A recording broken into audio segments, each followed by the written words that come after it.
Auburn has a long history of contributing and being a meaningful player within the global context of hunger. And one of the things that I think I can bring to the table is sort of this neat perspective and how we can look at animal health as a huge component of that issue.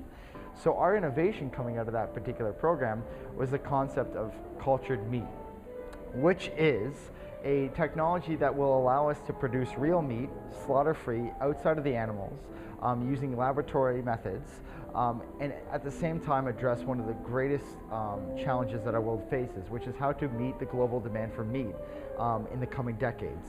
And that's one of the innovations I hope to bring back here, to say how can we start a greater dialogue behind some of this technology that will literally change the way that we think about these issues and reframe what might be possible.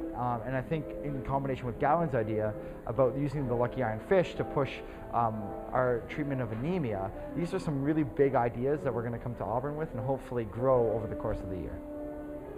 I want the Hunger Solutions Institute to really stand out from the crowd.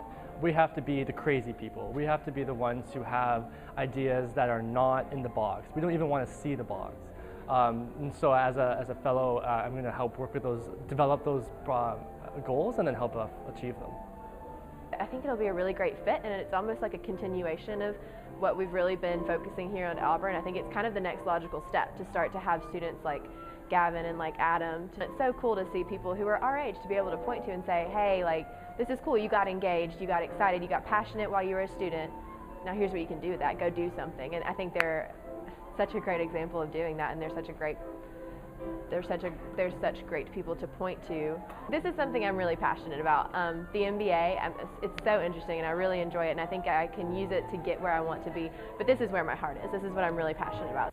I think the Institute is really good for being able to take individuals with big ideas and individuals with just a very strong passion for this fight against hunger, and to connect them to organizations who, can help them, but also who can benefit from their passion and their ideas. And so, I'll be interning with WFP in Rome, but I'm also hoping as a fellow to be able to make those connections and see, what these organizations could need, how we could be beneficial to them, and how we can connect them with these individuals who may not have access to them otherwise. So. I think hunger issues are incredibly daunting. To think that 900 million people don't have a food when they go to bed at night, how can one person make a difference? How can one person raise a $6 billion budget for the World Food Program that still needs more money? But what I try to encourage people to believe in is you have to believe in the power of one. One person can make a difference. 1 hour, one meal, $1 goes a long way, and it does something. And so you have to get people out of the mindset that it's this daunting, scary thing, and that you have the power within you to do change.